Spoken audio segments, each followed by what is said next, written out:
Entah kenapa bahas ini saya dari tadi nggak bisa diam. Intinya pusaka ini manfaatnya apa? Secara tuah penghasilan.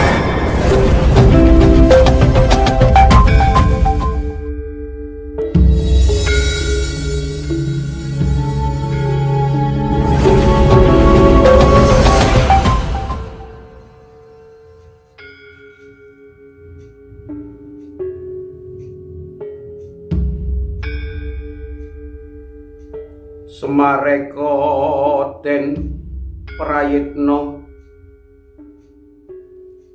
semuririh eko wale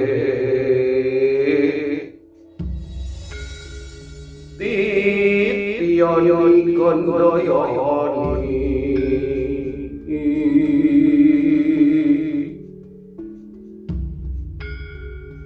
Trisonya Purnomo Sasi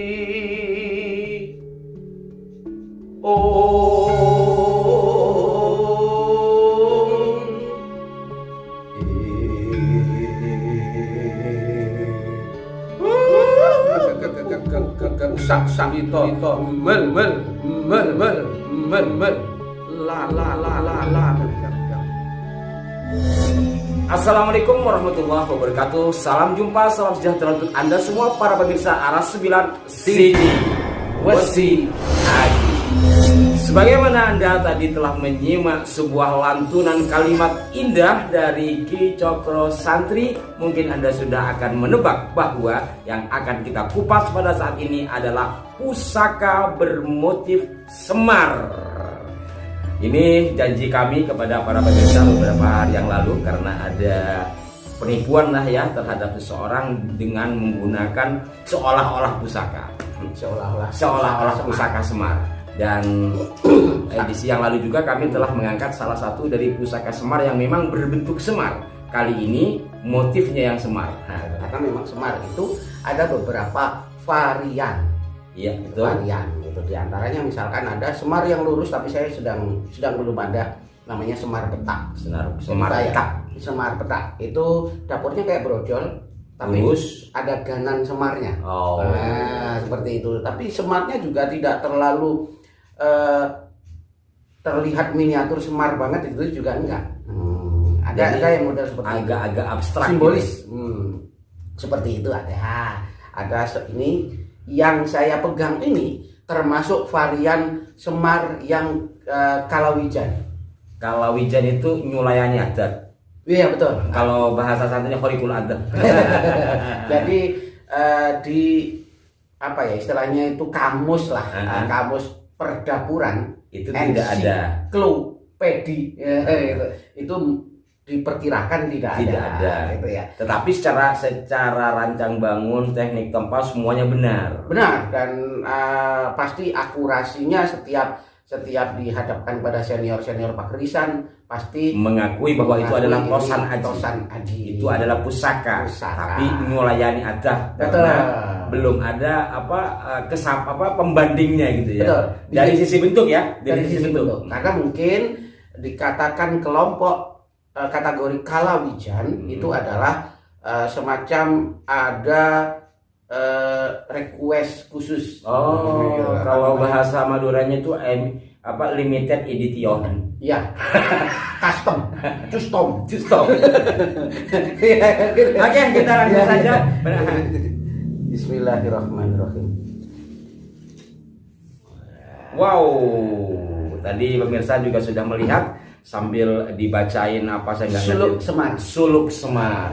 Apa ada kaitannya suluk semar? Betul. Tapi sebelum kita ke suluk semar, kita bahas dulu dapurnya ini ya. Para pemirsa, ini dapur semar disebut semar apa tadi? Semar. Nah ini karena ini adalah karya kalawijan, karya pesanan khusus, maka di dalam menyikapi dapur-dapur khusus kita juga harus ada ritualitas secara khusus. Maka akhirnya saya dan meminta pertolongan beberapa sahabat pakerisan, diantaranya Raden Mas Aji juga, untuk mencoba menayuh secara batiniah.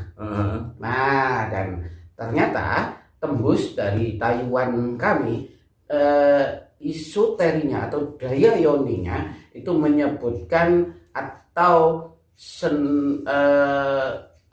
seyogianya disebut menjadi semar sapedut. Semar sapedut, apa artinya itu? Wallah a'lam bishawab. Tetapi kalau dari melihat pedut itu kan ini ya, apa namanya, semacam shadow, bayangan apa namanya itu, ya kayak uap itu apa namanya, awan tipis atau mega, apa ya kalau biasanya di Kabut. di air terjun lah, kabut. Nah, kabut. Jadi semar sapedut, semar yang membungkus dirinya dengan Kabut. Oh. Terus saya perlihatkan, selain di stok juga saya akan perlihatkan ya.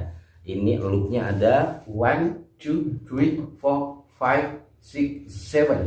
Iya, tulungannya. Tulungan. Itu Ya. Maksudnya kalau lihat dari looknya, lah ini keunikannya. Lihat dari looknya, biasanya kalau look 7 itu umumnya adalah the dance harp. Kita pernah bahas goyang. Iya kan, jaran goyang. Jadi, lihat looknya adalah jaran goyang. Iya. Nah, sedangkan ganannya ini nyoto welo-welo adalah semar. Ya kan? Iya. Nah, maka boleh dikatakan semacam ada miniatur 2 dapur di sini. Antara jaran goyang dengan goyang semar. dan semar. Yang dua-duanya adalah dapur fenomenal yang dianggap mewakili asmara. Untuk lebih jelasnya terkait dengan jaran goyang, silakan Anda saksikan pada edisi yang lalu ya. Itu konon. Iya. Menurut orang. Dan kedua pusaka ini kan memang diartikan seperti itu. Betul, secara umum, betul. Walaupun memiliki pengertian yang hakiki gitu ya, secara pakem. Betul.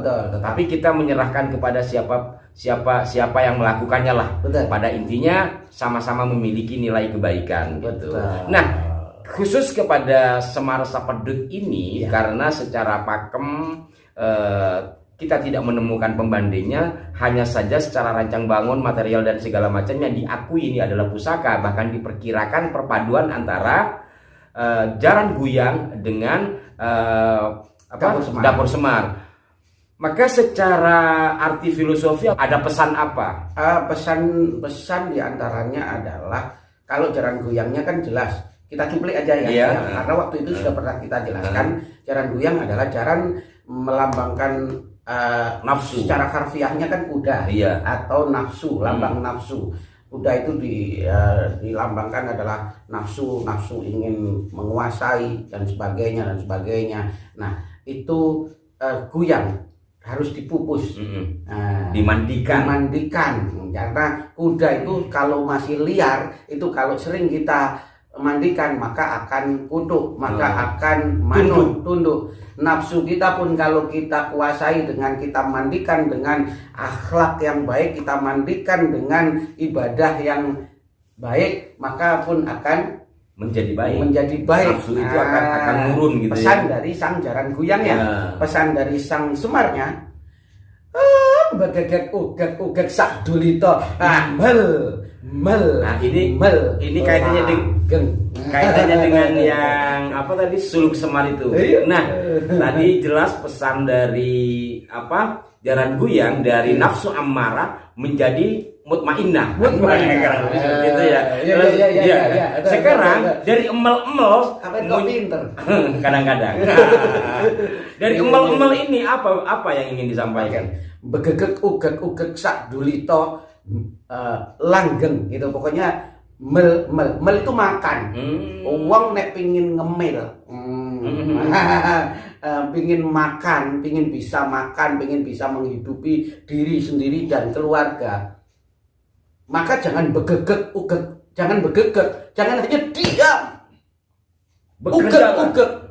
Obahlah, bekerjalah, fantasiru, il ardi, kan itu, bertebarlah di muka bumi sana. Yang penting bisa mendapatkan nafkah untuk diri sendiri dan keluarga yang kita cintai. Pesannya jangan pernah jadi pengangguran. Karena lebih-lebih adalah laki-laki, harga diri laki-laki adalah berkarya. Luar biasa. Gitu ya. Jadi kalau jadi ingat itu tagharrab adalah autoni fi talabil mula, pergilah untuk mencari kebaikan kan. Kan begitu.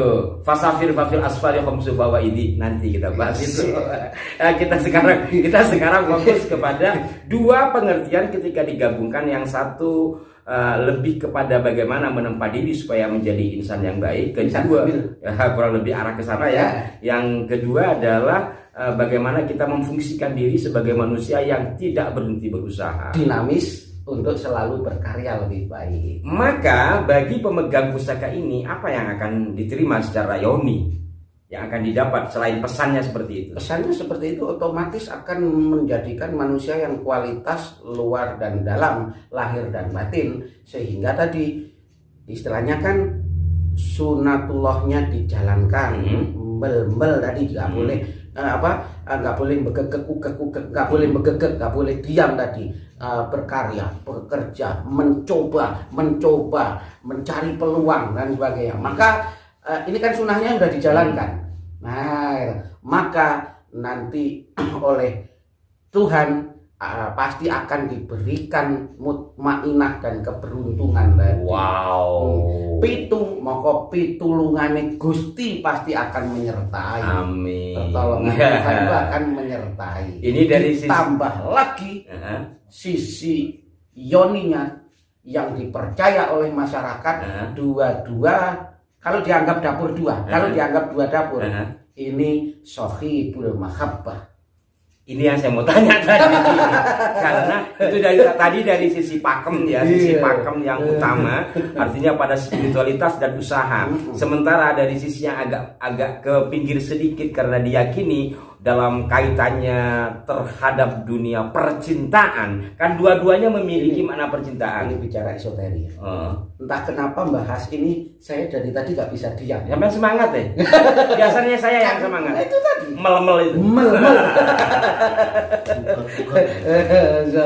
Subhanallah. Ini esoterik. Apa namanya? Pancaran daya yoni. Intinya pusaka ini manfaatnya apa Ki? Secara tuah pengasihan.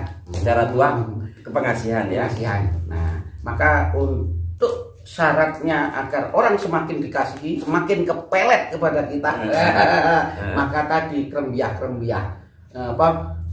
jangan begegek, ugek. Artinya secara lahiriah tetap dijalankan ya, walaupun secara esoteri dan makna filosofi juga mengarah ke calon-calon DPR. Calon-calon DPR. Ini jelang tahun. Iya, karena ini jelang tahun politik kan. Iya. Tapi memang itu nggak bisa disela, nggak bisa dipungkiri. Setiap orang memang pada akhirnya juga tetap saat berbenturan dengan beberapa kepentingan dan cita-cita yang dahsyat, maka membutuhkan biandel yang dahsyat. Inilah Semar Sapedut yang diyakini merupakan perpaduan dari Jaran Guyang dan Dapur Semar yang secara esoteri dan secara hakiki Anda tebak sendiri, rasakan energinya. Baik, Cakro. Terima kasih para pemirsa, mudah-mudahan bermanfaat dari berbagai sisi yang kita bahas pada hari ini. Dan yang terpenting adalah kita tetap uri budaya, karena budaya merupakan cermin jati diri bangsa. Saksikan selalu Aras 9 Channel dengan sejumlah redaksionalnya. Sampai jumpa. Wassalamualaikum warahmatullahi wabarakatuh.